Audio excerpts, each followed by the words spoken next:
Okay. Hey, guys. I need to come up with an intro for this channel, I think. I'm just using the one from my other channel. I don't care. Just letting it go. Letting it go. That's right. Start where you're at. Oh, boy. Okay.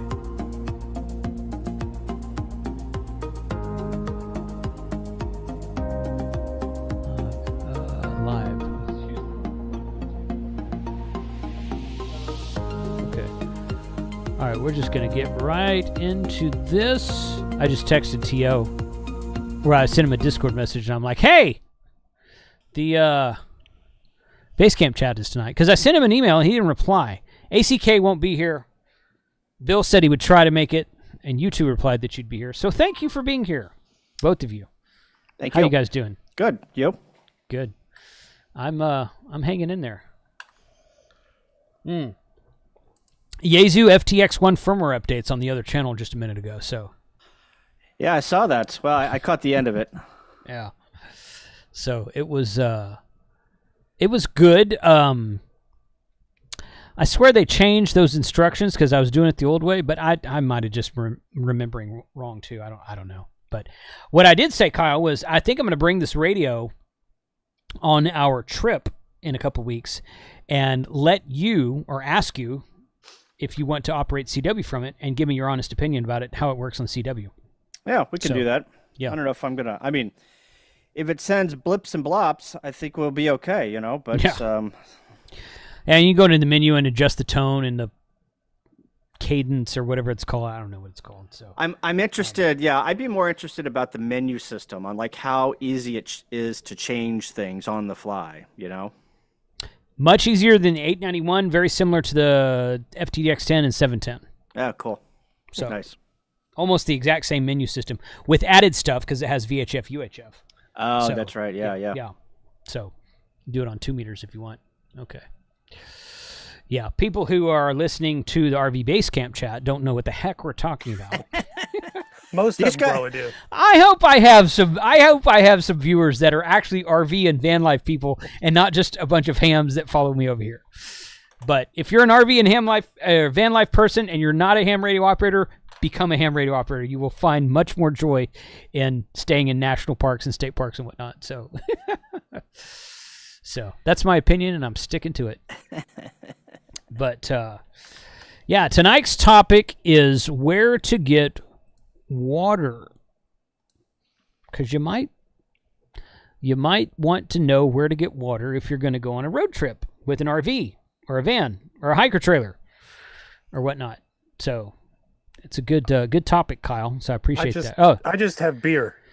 Well, that's Coors, so it's close enough to water. I mean, it's, you know, I grew up on Coors. If I was going to drink anything, it would be Coors. If I was going to drink anything from that level of beer, it would be Coors.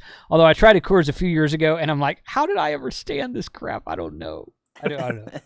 I don't know how I did it. But that's what I grew up on. Grew up on Coors. Coors and Coors Light. Hey, I'd much rather have a Coors than a Miller Lite. Yes. Yes. Now you're trashing all my beer. Even when I used to love Coors, I used to think Budweiser was okay. Yeah, I'll drink a Budweiser, sure. I hated Miller Lite back then too. I was like, this is disgusting. What is wrong with people that they like this stuff? So I'm not just making fun of Ape just to make fun of Ape. I actually don't like the stuff. I mean, like, that's a true story. So, but yeah, it's fine. I've heard it all because I worked at the Mecca for all hated beers, Anheuser-Busch. So I've heard it all. It's all good. All right, so what do you guys do? Okay, so Mike, I guess that since you're the only full-timer here tonight, first, okay, so go ahead and tell us about your channel for those of you who might be tuning in for the first time. And I wanted to get 3 or 4 episodes in the pipe. I'm going to start doing audio rips of these and releasing them on a podcast service. I use Spreaker, SPREAKER, like speaker, but with an R after the P, Spreaker. And it spits it out to iHeartRadio, iTunes, Google, like 7 other places. So if you listen to my audio rip podcast from my ham radio channel through anything, it actually gets uploaded to Spreaker, which is a service I pay for, and then it gets spit out everywhere. So I want to start an audio podcast. This is a video podcast, is what I call it. But it works perfectly for audio because we just sit here and talk about stuff. So tell everybody who you are, Mike, and what you do, in case there's new people here. And all right. What do you do for water when you're going places? Yeah, my name is Mike. I've got 2 channels, I guess, that could relate here. My RV channel is called Plan B RV, and the ham radio channel is the Traveling Ham. We are a traveling family. It's my wife and I and 2 kids, and we've been on the road now for 5.5 years. We quit our terrestrial-based jobs, sold our home, and just went 100% all in. And that Nice. that was actually pre-COVID, and we've been on the road ever since. So we're kind of making our way up the West Coast this year, and at that point, I think we'll by the time we get to Washington, we'll have at least set foot in every state in the lower 48, the whole family. So that's pretty cool. Wow. There's some others that we still have to get in and see more, but we've at least been in them. And we're primarily what you call boondockers. So we go out and dry camp. That's a lot of our model. It's cheap camping, really. So we're spending a lot of time out west on federal land, staying for free, and which frequently means we have to go and fetch some water. So we've got a few techniques. I mean, sometimes you just grab it when you're on the move. If there's a place nearby, we've got a 100-gallon freshwater tank in our 5th wheel RV. We can fill that, and we can make it last longer than a week if we want. If we're not trying, it lasts about 4 or 5 days, and then we got to start filling it back up again. Now, while we are sitting at a camp, what we've got is a 60-gallon bladder that I can fit in the back of my truck. I've got a 8-foot bed, a full-size 8-foot bed in the truck with the 5th wheel hitch in the middle, and this bladder sits right behind it. I got let's see if I can figure out how to share a page now. I got to turn it on. Hold on. Oh, okay, okay. Yeah, go ahead. You should be good now. Yeah, I think I did it in the wrong order there. Hit the share button. There we go. Yeah. It's not coming up yet on this side, but you should be able to do it. There you go. There we go. It's coming up I think now. I got it now. Okay. So that's this little balloon thing that we have sitting in the back of the truck, and you can fit 60 gallons in that. Wow. That's a good idea, because then if you've got your RV or van or whatever you're in parked, hooked up, kind of base camped, and you need to refill, then I mean, granted, if you're boondocking, you're not doing hookups, but you still might have tables set up and whatever, awnings and whatever, may not want to move the actual RV. Right. So you could throw that in the truck and go fill it up and bring it back. That's a good idea. Okay. Yeah. So that's because we're usually stay somewhere 2 weeks. Our max allowed stay is typically 14 days. We've run into some places that really, really monitor that.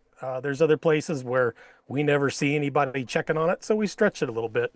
Yeah. So, and if the wife's running laundry, we'll go through quite a bit. And then from that, I've got this little guy here, this water pump that I've got connections to that can hook up the bladder, and it just pumps into the gravity fill for the RV. And wouldn't you know it, look at this little connector I've got. So I've got a collection of lithium iron phosphate batteries that'll connect to that pump, and then that just runs it right into the gravity feed of the RV. And I got 60 gallons. So that will pretty much fill us up. We need more Anderson power pole in the RV world. Yes. Right. Agreed. Right. Some people are just like, what is this newfangled connector? I'm like, it's not new and it's not fangled. Anything you're going to have to do this a lot. Yeah. You're going to want a connector like that. The only bad thing about that should be our next topic is 12-volt connectors. The only bad thing about Anderson power pools, as far as the 15, 30, and 45 amp versions, is that they're not waterproof. That's the only bad thing. I put the SAE connectors on my secondary battery box in the back of the truck so that I can plug external stuff into that battery, like a radio or anything, a pump, whatever. And I put the SAE connectors on there because they're waterproof. And I would love to use power pools, but I'm just like, not waterproof. So I understand the need for MC4 connectors and SAE connectors and that kind of thing. But yeah, no, I'm totally with you on the power pool thing. It's sad that the RV industry doesn't know what they are. They're like, really? People use those? I'm like, oh my God. Yeah. So. And the other thing about this pump is it matches the specs for the pump inside the RV. So it's also a backup if should that go down. Yeah. Okay. So Mike, I got a few questions for you. Yeah. Because I'm always fascinated on. So whenever you go get water and you fill up your 60-gallon bladder, come back, and how big is your gray water tank and how big is your black tank? I've got 2 grays that are 40-gallon each. Okay. Wow. And then the black tank is also 40 gallons. Okay. Now we run a composting toilet, so I affectionately call the black tank the golden tank, because that's all that goes in there. Gotcha. The golden tank. At that point, there's a lot of places where we're just allowed to release that in the types of places that we're camping. Now I'm not going to do that in the the RV resorts we're staying in now. Yeah. But this year, most places that we're camping out in the woods, we can do that. We'll check signage to make sure. Some will say they don't want anything dumped, and we're shrewd. Sometimes they say no dumping of sewage, which sewage, of course, is a mixture of solid and liquid waste. So that's not what this is. Mm-hmm. So yeah, if they word it that way, I still think I'm okay. Mm-hmm. And then do you have a tank that you're able to, let's say you guys have to do laundry quite a bit and whatnot, and you're running through that black water tank, that gray water tank, more than usual. Do you have like a compartment that you can dump that and then take it somewhere that, to dispose of it properly? Yes. Yeah. So a lot of the RV parks that we're staying in here in California don't have sewage to all the sites, but they'll have a dump somewhere on site. Mm-hmm. Mm-hmm. So we've got one of those little gray carts. Yeah. That it's 38 gallons. You can hook it up to the back of your truck and you just tow it to your. It's Yeah. like a little wagon, but with what it's designed to carry, we call it the schwagon. Mm. There was a guy with one of those at the Huntsville Hamfest at Montesano State Park 2 years ago, I think. And we would be sitting around camp talking. We're like, "What's that smell?" And we would see him drive by. Like, oh my God! And it's got the rumble. little. Yeah, it's got a yeah. little They plastic always know. wheels. Big, huge truck, and it's full of this little cart thing. And I'm like, Yeah. I was like, oh, that's what that is. I'm like, you could definitely smell it when he's going to dump his tank. So I don't enjoy having that thing at all. No, I don't blame you. We had to buy it this year for this, and as soon as we're done with these campgrounds, we're getting rid of it. But the nice thing again, don't have any solids in it. No solids, no paper, nothing like that. It's just liquid, so that makes it better. Now, do you sell that? Are you going to sell that thing? I suppose if someone will buy it. Kyle wants to buy it right now. That's what he's asking for. Solids in it. How do you market that? How do you market that? Low odor. Get with me in December and we'll figure it out. That's when we'll be figuring that out. Trying to push that. Yeah, I just want to know how you market. A used selling a used poop tank. This is great. Colin in the VK says that's the tank that holds political promises. That's awesome. No, I'd prefer what's actually in the tank. Thank you. Right. Exactly. Yeah. No doubt. Jeez. Yeah. So and the other thing we have is on our dump, we've got a special cap on the dump pipe on your main dump where you'll hook up your hose. and it's got a little screw cap on it where we can attach a garden hose. So I've got a black garden hose that I can hook that up and run it 50 feet out away from the RV, and that's what we call trickling our gray. So as we use it, it just goes right on out. I have that on my RV when it's at my hunting lease. Yeah. And I will hook that up, and I think it's a 50-foot hose I have on it. I just run it out into the woods because it's like, okay, I could go pee outside, or I could, trickle out the toilet, or mostly it's gray out there. We actually have an outhouse out there, but depending on which, you get up in the middle of the night, you got to go, you're not going to walk out to that house to put shoes on and whatnot, but mostly it's Graywater because I'm like I'm showering and washing dishes and stuff like that. Yeah. And what we do is I have a 55-gallon, one of those blue plastic 55-gallon drums, and I keep it out there at the hunting lease. It's totally boondock. There's no electricity, there's no water, there's nothing out there. It's just in the field. Right. And I'll take that, and before hunting season starts, I'll go up there and grab that drum, bring it home, fill it up from the house, and then drive it back to the hunting lease. And we have a electric pump, like a submersible pump we just dump in there, and I fill my trailer, and then my buddy Jake, who's out there, he fills his trailer with it. So it works out well that way. But it's interesting that you've got two. You must how large is your RV to have two Graywater tanks, or is that something you added? No, it came standard. Now the toy haulers usually come with a little more capacity, so that's why I've got the 100-gallon freshwater tank. I don't know why they thought we needed 3 40 gallons. The math is a little excessive, but one is hooked up to the shower and the bathroom, and the other one is the washing machine and the kitchen sink. So I mean, it's never going to be perfectly balanced coming out of one of those two. One of them is always going to be fuller than the other, and that maybe it's for that reason. Right. Interesting, yeah. And we have when we camped at Hamvention in May, I rented an RV, and there was 5 of us that stayed in there. It was a 32-foot, I think. And then also in Orlando in February of this year, again, I rented an RV. We would this was in a field. Both of these places were in a field. Now, they had water and electric hookups, but neither one of them had a dump station. Well, they had a dump station off-site, but not at the campsite.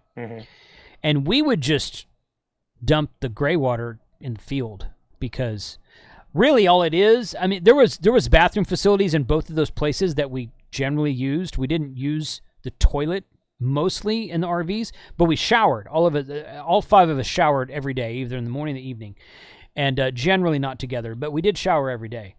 And that was a joke. You guys missed that. So I thought Kyle would say something to that. No, sorry. But then, like, after 2 days, you got 10 showers after 2 days. You're like, whoa, the sink is starting to back up, or the shower pan's starting to back. So we would just dump the Graywater in the field, and it's like, okay, if we had an outside shower, which both of those RVs had, by the way, it'd be in the field anyway. Yeah. You could you take one of those porta privies that Kyle really likes and do an outside shower, and then it'd be out. So I'm like, what's the difference? So I was like, and I said that, and people were like, yeah, who cares? It's just Graywater. I'm like, yeah, okay.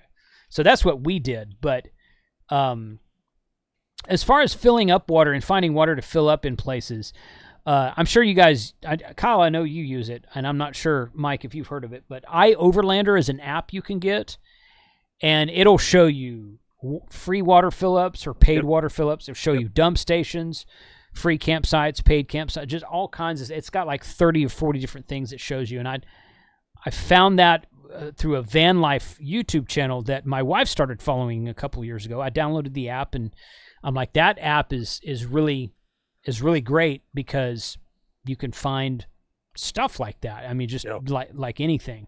Propane fill-ups too. Yes, propane. All kinds of stuff like that.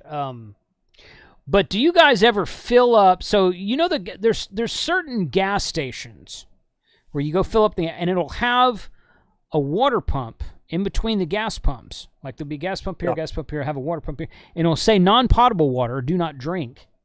But I'm like, okay, but it'd still be good for flushing a toilet or maybe even showering in if you just don't drink the shower water, you know. But you ever fill up there, or you ever use that at all? Oh yeah, and that's when it's good to read the reviews on those setups. You'll get more details beyond that, where they'll say, no, they run out of a well and there's known chemicals in the ground. You obviously don't want to drink it, or they're just covering their ass, and we drank out of it and it's fine, or they just don't want people filling up there all the time, so they say it's non-potable. Their lawyers tell them to say it's non-potable. Who knows? But the reviews are a great place to check that out. I wonder if, so if you do non-potable water in a water tank, obviously that now water tank has become contaminated, right? So therefore, if you want to use it for drinking water at any other time, you need to sanitize it at a later date, right? Is that correct, or am I not thinking that logic is correct? I mean, yeah. I mean, that's the correct advice to give, sure. But I guess it's all in what you mean by non-potable. Just that they say it's non-potable, or if there's actually potentially some contaminant in it.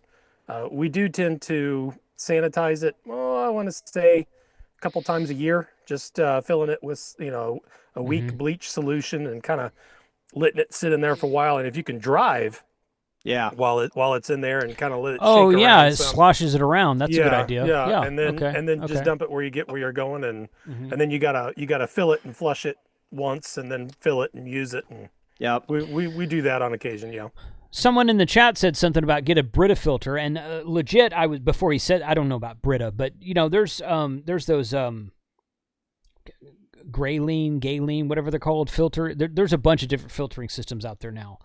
Yep. So have you? If I was going to go full time in an RV, I would absolutely install a filter somewhere between my water pump and the sink. Probably the sink and the shower, really. Probably just right behind the water pump, so that when you fill up your freshwater tank with whatever water you want, and then the pump that pumps it out of the tank, cut the line, put a filter in line somehow. And there's in fact, I know there's things made for this. I had some RV filter company reach out to me a while ago and want me to do a video for this. And it's so true, Jody. But yeah, I mean, do you have a filter like that installed, Mike? Because I mean, we never have really. We started using we do have like a tub Brita filter that we pour water into, and then we filter through it to drink. Yeah. But not really. I mean, we've gotten the standard cylinder, the blue cylinder charcoal filters. Yes. That you can hook up to your camp spigot and fill up with that. So we've done that. I mean, so you're getting some stuff out of it, but nothing nothing too terribly small. Okay. I would just think that, because there's a lot of people that say that they'll use a gray ale bottle or a bee-free bottle or something like that, even if they're pulling like what looks like very clean water out of a stream to drink. Yeah. Some people are just kind of paranoid that way. No, safe than sorry. Okay, I get it. But I'm just like, man, if I was filling, I wouldn't worry about non-potable water if I had a filtering system in my RV. I'd be like, I generally carry a case of bottled water with me in the RV 98% of the time anyway, and unless I run out and was like, crap, I didn't know I was so low. So if I want drinking water, then I've got drinking water. Everything else, if I had it filtered, I'd be like, I don't care. It'd be great for showering, flushing the toilet, who cares? But, even washing dishes, if it's filtered through a decent filter, I'd be like, oh, that's okay with me. So, yeah, I've always wondered about those water fill-ups. There was one outside of the gas station at one of the last gas stations I stopped at before going to Quartz Fest a couple years ago. And we stopped there for gas, and I'm like, oh, there's a water fill-up right there. But it said non-potable, and I'm like, well...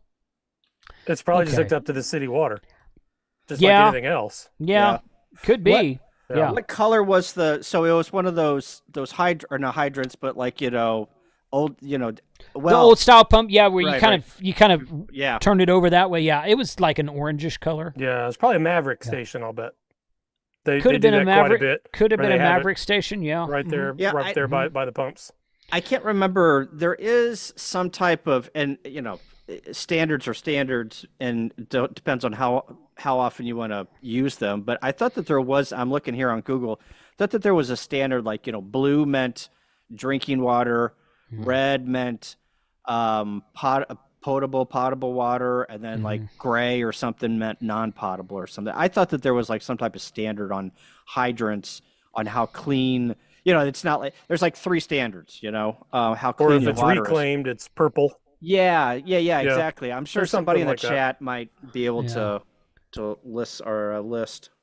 The only thing that we've absolutely stayed away from is filling water that's right by the dump. Using a spigot that's right there by the dump. That's the one we try to stay away from. If it's where you pull forward 20 feet and then there's a new spigot up there, a different one, then we'll do that. And we always use our own hoses. We've got our own hoses that are only used to fill our water tank. I just, if anyone else got a hose there, I just unhook it, hook mine up, and then switch it back when I'm done. Yeah.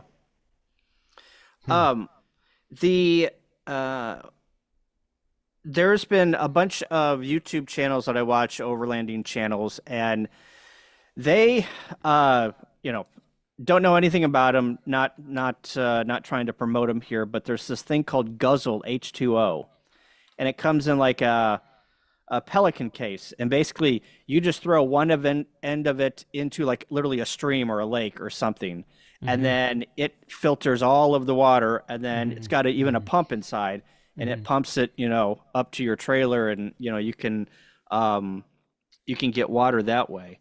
But I'm under not the impression, but I like to sanitize my tank once before I go out for the season. So it's a 22-gallon tank, and I'll just dump in like a fourth of a cup of bleach or whatnot, and then fill it up, run it around town for a while, come back, let that go, and then fill up at home. And that's actually I do that twice. Go around, fill it up, so make sure that it's all out. But I'm under the mindset of I only fill up at like campsites that I know the water is good, or locations that I know the water is pure. Because I have multiple times gone to the back of the hiker, and I've been brushing my teeth, and I spray off my toothbrush with said water. And sometimes whenever I've done that, whenever I've done, gotten water that I don't know where it's at or where it's been, or, if it's filtered, I always think of like, I went down senior trip to Mexico and everyone got the craps, so, and it was just because we were brushing our teeth with the water in the faucet, know? So I always flash back to that thing where I'm like, oh no, I'm going to be on the toilet for a while. Yeah. What did you call that filter? It's the Guzzle H2O. Okay. Yeah. Okay. So I got hooked up. So the first time I went to Overland Expo Mountain. I've only been there once. It's in Colorado, and it's the weekend after the Huntsville Ham Fest. And I went there like 2 years ago, and I signed up as a social media influencer, whatever the heck they call it, storyteller or something like that, whatever they called it. So I got emails from 2 or 3 people about, oh, can you come by our booth and do a video? I said, sure. So this one I got hooked up with was Lifesaver. Yeah. And they have a jerry can, like it's a legit sized jerry can, blue for water, like you were talking about colors. And they have $150 filter inside of that jerry can, and it's all manual. There's no batteries, there's no electric in it. So you put you fill it up from the stream or from non-potable water, whatever, and then you pump it. It has a pump in it, and then it pressurizes the can, and you open up the valve on the bottom, and it comes out. And they've got a shower attachment for it. It's a low flow shower. I mean, but you can get clean, in a pinch. But they claim that it'll filter out toxins and chemicals and everything else, and they claim it's, and you look them up online, you look at their reviews, and they get really, really high ratings for the most part. So I carry that with me just about everywhere I go. The filter I had clogged on it. Like I would pump it up and turn on the nozzle and nothing would come out. And I'm like, maybe the filter's just gone bad. So I bought another as $150 filter. Oh, and then it took like a month to get it because they were backordered at the time. And I put it all back together and it worked fine after that. So I was like, okay, so the filter went bad. Okay. And that's something you probably want to change out if you're going to be drinking the water. It's probably something you want to change out anyway. But yeah, I think there's multiple systems like that out there, and I think most of them are probably pretty good. Look them up on Amazon, look at the reviews on Amazon, or just Google them and see what kind of marks they get. But a Lifesaver it's a little expensive, but it's all made in the USA stuff, if I'm not mistaken. It's all made in the USA. It's about $300. $300. Yeah. It's not cheap, but it's not out of line. Do you want to cheap out on something with your drinking water, or would you rather have faith in it? So, Well, and also I always think about, people that, like Mike, who is a full-time RV, they are very resourceful on finding ways to just survive, right? Because it's not like, you've got the creature comforts at home. So whenever natural disasters strike, especially hurricanes, and you always think about, the water supply is contaminated, and how are you going to cook? And there's no electricity and whatnot. The RVers already got it. The full-timers already got it figured out. That's just a way of life for them. Right. The boondockers have it figured out. Yep. It's a good point. We were at a campground down in down south of San Jose, and they had some sort of repair they had to do in the city. And it got their main line contaminated. So they put us on a boil order for, I don't know how, we were on that for 4 or 5 days. Thankfully, due to experience, we had started the practice of, even when we're in a campground, we keep our tanks full and we run off our tanks. Mostly because I just want to know when I leave and I go out boondocking, I know everything's working. I know the water hasn't been sitting in there for 2-3 weeks getting moldy. Everything's fresh and it's been working. My pump's working, everything's fine. But when that boil order came in, I still had 100 gallons worth of water that was okay, that I could use, and that got us through the whole ordeal. Yeah. So that's that's a good practice. That's a good tip. For whenever you're in a campground, RV resort, I don't care where, fill up that tank and use it. Yeah. Because everyone else is trying to figure out how to get theirs to work at that point, and they never can get their pump to prime, and all kinds of issues. We had that when we had the Texas Snowmageddon in 2021. We were on the island of Galveston at the time, and there were several pipes that had broken around the island, because it doesn't get that cold down there, generally speaking. Stuff is not protected down there. So when they do have a freeze once every 20 years, stuff breaks, pipes break and whatnot.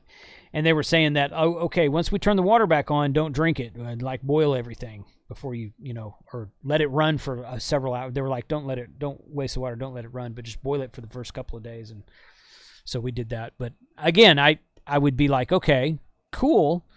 But if you had a really good filtering system, probably wouldn't matter. I don't know. Safe than sorry, I guess, but still. Yeah. We talked about iOverlander. I'm always looking for good apps. What other apps do you use, Mike, to find water? Well, iOverlander really does a pretty good job. But there is, the app that we use to find our campgrounds, Campendium, a lot of times within those reviews, again, going in and reading the reviews, you'll find out where people went to get water while they were at a campground, a particular campground that you're looking at. Then there's an All Stays app that has a lot of really good travel information on it. It'll have bridge clearance heights. It'll have steep road grades marked on it. I believe it has water on there as well. I don't think either one of those are as reliable as iOverlander, but you can get some information there also. And the other cheat code that we use is we'll like we're here in Redwoods National and State Parks here in California right now. And if we were going to fill up with water, we'd check out some of the campgrounds and see if we can get into one and just fill up our bladder at one of the campgrounds there. Yeah. And that's usually some pretty good water. My family still raves about the water at Grand Canyon. You get some pretty good water at some of those parks. Yeah. Yeah, I've noticed that whenever I'm kind of doing my planning, whenever I do some trips, that a lot of campgrounds will, they will allow you for $5 or $10 come in and take a shower. Even if you're not staying there, take a shower and fill up and even dump your tanks, for a small fee. And, you don't have to be staying there. If you call up and say, hey, I'm in the area, I've got my tanks or I need to fill up, what's the fee to do that? Either, the worst they can say is, no, we don't allow that. You got to stay a night. But I've seen many, many times where they will let you have the provisions for, small fee. Yeah, and every once in a while you'll find a place that just has one campsite that they keep open so they can charge people to come in and dump and fill up with water. Oh, yeah, that's a good point. Yeah. Yeah. Yeah. It's just different from place to place. And other places would be like, nope, I'm renting that place out. We're not doing that. Yeah. I've noticed, Jason and I and a bunch of others are taking a trip out west. And so I'm going to go to Denver and then I'm going to come down through Fairplay and Buena Vista and Salida and then kind of mosey on over through Gunnison. And then we're going to be over at Ouray area. And I've noticed that a lot of places in the West, they have better public works systems than we do out here. So therefore they will let you literally, fill up a tank, pull up to the public works system, hook your tank up, and for like literally $1, you can have as much water as you want. Yeah. Or some of it's even free. Like, just come and hook it up and we're going to give you water for free. There's an option in iOverlander where to get free water. There's an option for free water and there's an option for paid water. Obviously, you probably find paid water more frequently than free water. But there is you can go into that app and say, okay, show me, GPS me. Okay, I'm here. Where's the closest place to get free water or free dump station or something like that? So there are free options for that. Yeah, quite a few. We'll find mostly free options. Every once in a while there'll be a place that makes us pay, but usually it's free. And when we have to pay, it's not much. It's like $5 for 100 gallons. It's not bad. Yeah. Most of them will be free. You have to literally you have to read the reviews. Like here's Safeway. Okay, so I'm in just west of Colorado Springs, Safeway. But then if you go into more details and you read the description, 2 water refill stations located on aisle 17. Both worked for me when I was there, 49 cents a gallon. You probably don't want to bring a hose, through the front door and into aisle 17. Into aisle 17 of the Safeway, right? Yeah. Oh gosh. Now, if you're a hiker trailer guy and you're or van life and you're filling up bottles of water, as opposed to bringing a hose in to fill up your RV or a 60-gallon bladder, there's a lot more options for you. If you can have an option for filling up that way, because we find quite a few that it's just at a parking lot at some national park, and when you get there, it's just like a water fill station, like where people fill up their drinking mugs. Yeah. And you can go in there and get 5 or 10 gallons pretty easily, but I'm not going to fill up a 60-gallon bladder. Right. Mostly because I just can't pull up next to it. Yeah, I bought. You're gonna laugh. I bought this thing called a jiggler hose, and it's off. It's off of Amazon, and basically it creates a siphon for you between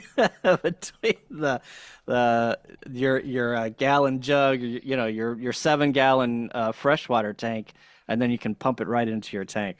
It's called a jiggler hose, boys and girls. I'm literally looking that up right now. Siphon hose, 6-foot shaker, siphon pump, gasoline, gas, fuel, water transfer. Shaker, jiggler, it's all the same. Well, I it comes up as jiggler hose, but then it, okay.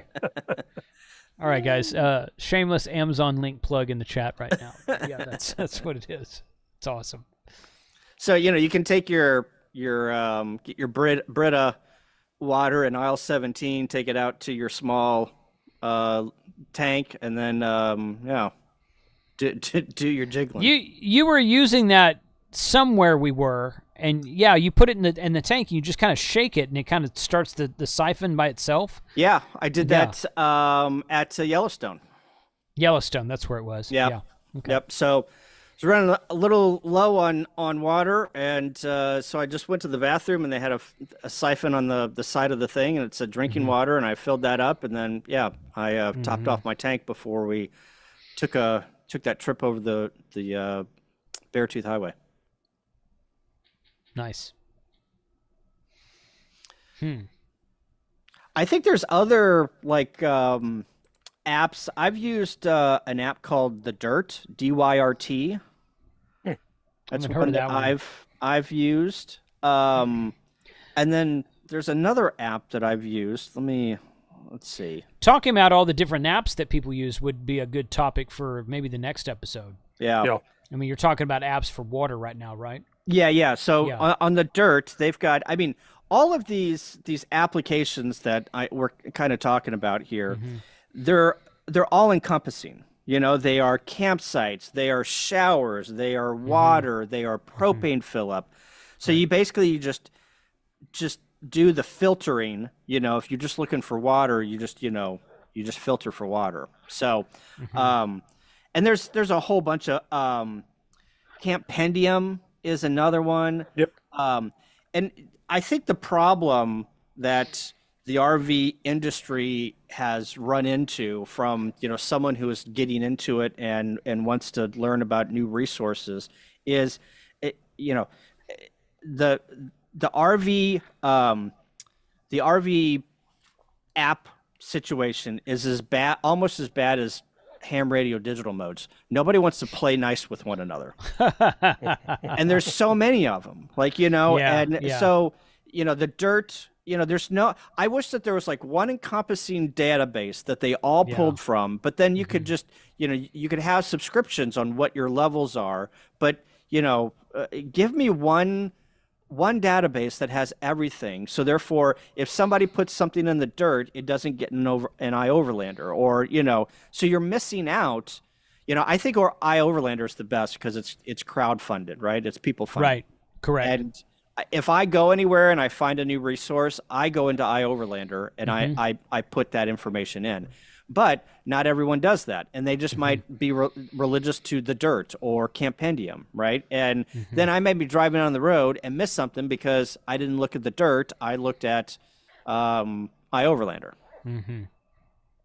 So I've just got, I've got 5 or 6 apps, and each of them are a go-to for one particular thing, whether I'm looking for campgrounds or water or dump stations or or road information. It's all, there's 5 or 6 apps that I found each one that does good at one of those things. Yeah.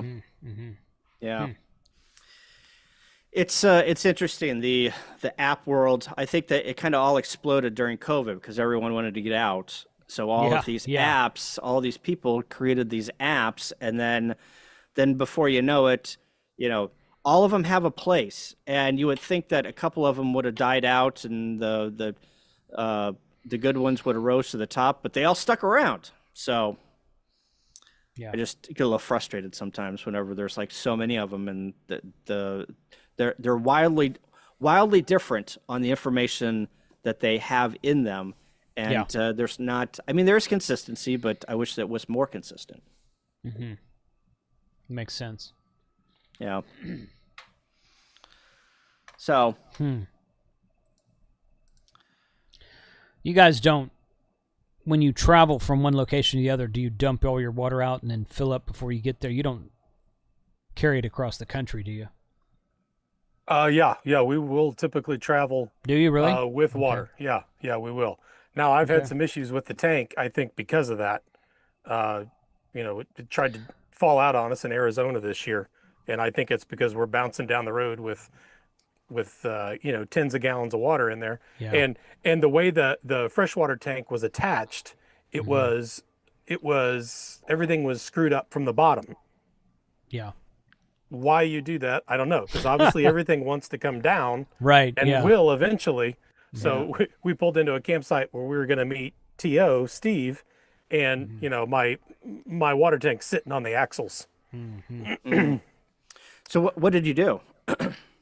As it was, Steve knew a guy in the area who was a ham, who was also a welder.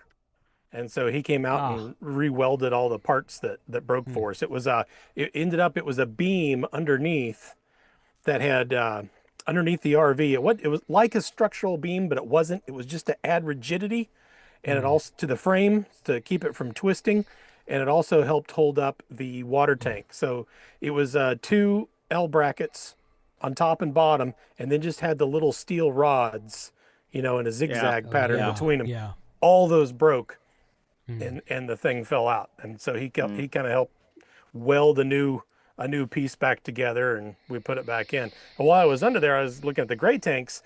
They have a lip on the top that's tucked up above the supports that hold up the floor, so they're held sturdily from below, so it can't just fall out. So the gray tanks are fine, but that water tank's just not designed to go down the road with water in it. Yet we do, usually because I don't want to drive across, for 3 or 4 hours across an expansive desert with very little water on us. Yeah.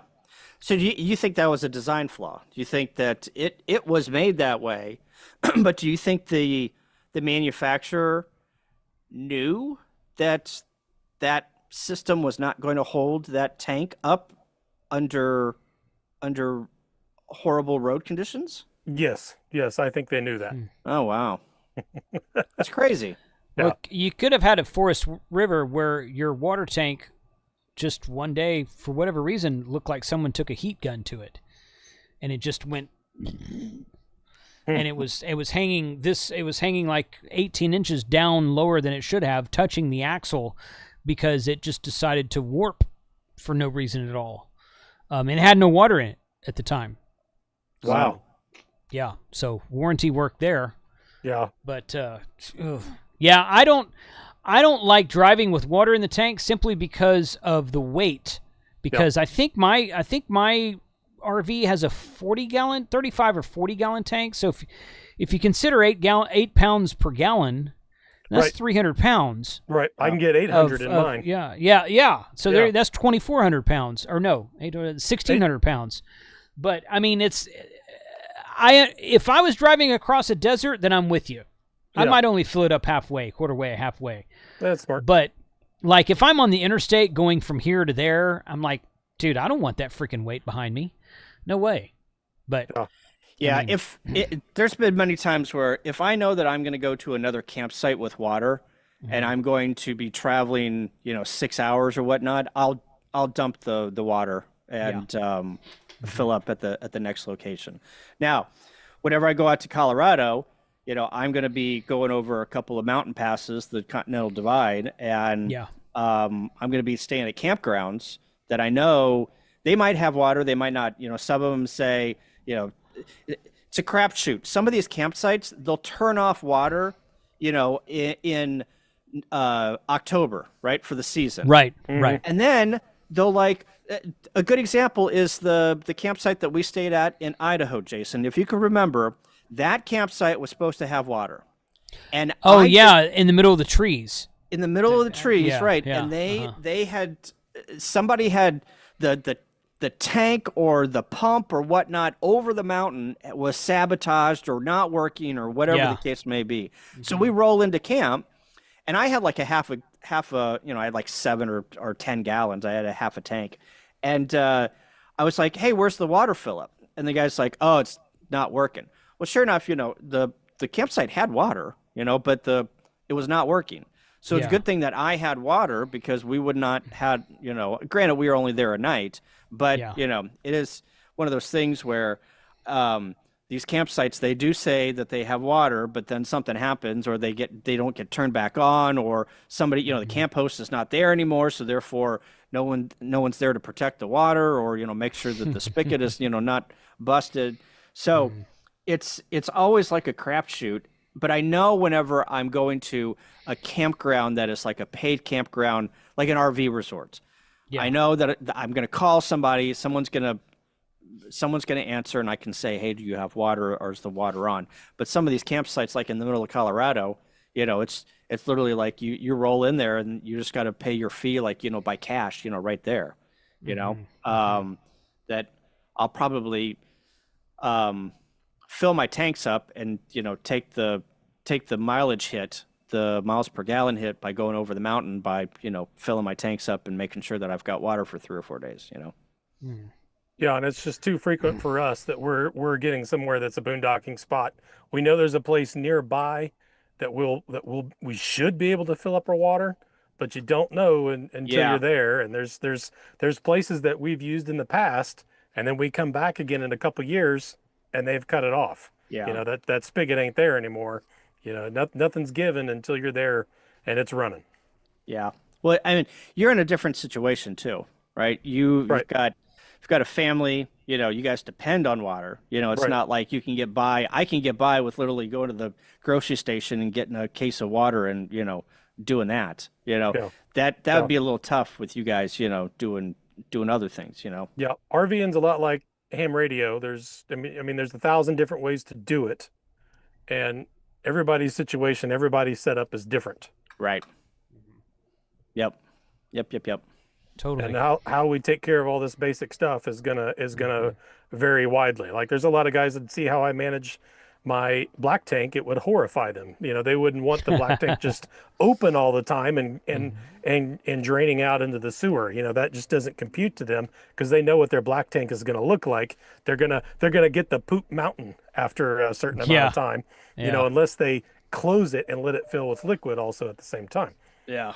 It's just it'll be massively different from case to case. Yeah. You got to research your own particular case.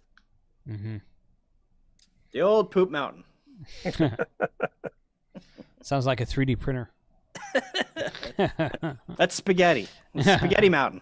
I guess you could look at it as a 3D printer. Yeah. For sure. Yeah. Well, good. This has been a good talk. We've been going for about an hour, so I appreciate y'all's time tonight. I'm sorry about the late notice. I need to try to get better about putting these on the calendar and letting you guys know when it's going to be. But let's got a regular enough schedule. Yeah, and I try to be. And T.O. replied to me here about a half hour ago. He's like, "Man, I totally forgot I need to put this on my calendar." And I'm like, "That's fine." But the next one should be, August 3rd. It's 2 weekends before Huntsville. So, yeah, August 3rd is when the next one should be. I'm trying to do these in the first Sunday of the month and just kind of keep it regular. And I'll try to I forgot to send a calendar invite this time, so I'll try to send it that next time so you guys have more of a heads up. And I think we will talk about apps next time. I think apps, phone apps for everything, not just not just iOverlander kind of covers everything, but I'd be interested, like Gaia GPS. Colin and I went to a Gaia GPS seminar at More Expo, so that's that. And what's the other one? Onyx or something? On off-road. OnX off-road. OnX off-road, yeah. But there's a couple others like that out there, and I mean, that'd be a good discussion, I think. Yeah, I mean, even the National Park Service has got an app, and the recreation.org has got an app. So you can you can go on recreation.org and reserve a campsite. I haven't used that one. Okay, I'll have to check that one out. The National Park one's cool. My wife just downloaded that one, and you can download information onto your phone that you can then use offline. Right. Of course, you're not going to have signal. You're not going to have signal. Yeah. We just toured all 4 national parks in the state of Colorado. That's where we've been for the last week. And my wife uses the National Park app, and she uses it to find hiking trails. So there's a lot of information on that app as well. So Cool. that's a good one. Yeah. That and I think All Trails. She uses All Trails. All Trails is a good one. So yeah. And then there's just straight navigation apps too. I mean, if you want to get me excited and get me throwing stuff, get me talking about navigation apps. Yeah. So Good. I think that's what we'll talk about next time then. Cool. Cool. Thanks, guys. Thanks for your time. Thanks, everyone in the chat. Hope you enjoyed this. Anybody who is a van or RV person, you don't have to be full-time. I'm not full-time. Kyle's not full-time. And you want to join us on one of these talks upcoming. I made that announcement when we first started this, and I had 2 or 3 people reach out to me, and then I just kind of lost touch with them. So anyone who would like to join us is welcome to, because this is open discussion from people actually doing what we're talking about. So it's always a good thing. I put my channel in the chat. Cool. What chat? I don't see it. I didn't put it to... Oh, you know what? Never mind. On the... You were on your AA0Z channel a minute ago chatting in there, so you need to switch back to Square Drop. Yeah, I do. Yeah. Hang on. Yeah. Here we go. Got it. Sorry. There it is. Okay. Yep, there you go. Cool. Okay, well, thanks everybody. Thanks, Kyle, Mike. Thank you for your time tonight. We'll do it again next month. It was fun, absolutely. And I appreciate y'all's participation, and we'll talk soon. So everyone have a good evening. Thank you. Later. Next time.